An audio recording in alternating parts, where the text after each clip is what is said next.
बहुजन मुक्ती मोर्चाची परिवर्तन यात्रा वसमतमध्ये दाखल.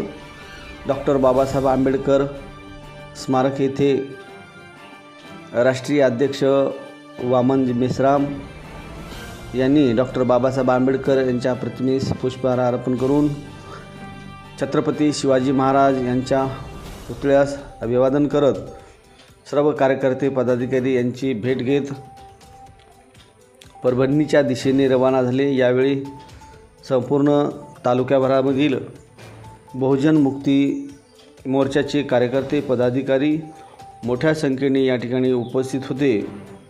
यावेळी येणाऱ्या विधानसभेच्या पार्श्वभूमीवर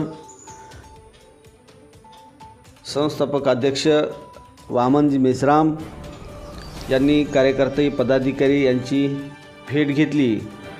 यावेळी माध्यमांशी संवाद साधला. बहुत विराट जन आंदोलन के दिशा में हम लोग आगे बढ़ रहे हैं. निवडणुका लढवल्या जातील. गठबंधनाच्या संबंधामध्ये अनेक पक्षाचे लोक प्रस्ताव देत आहेत. त्या संबंधामध्ये निर्णय झालेला नाही. 15 दिवसात होईल.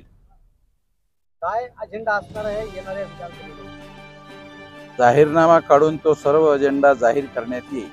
कोणत्या पक्षाची आपले गठबंधन होणार आहे का? काय गठबंधन होण्याच्या अगोदर डिक्लेअर करणं म्हणजे तटातूट करणं आहे. आज जी यात्रा आहे त्याबद्दल काय म्हणतो? हे महाराष्ट्रभर निवडणुकीसाठी वातावरण तयार करणे, उमेदवारांमध्ये आत्मविश्वास निर्माण करणे आणि जनतेमध्ये आम्ही मोठ्या प्रमाणात निवडणुका लढवत आहोत याची पूर्वसूचना देणे हा हेतू आहे. ओके.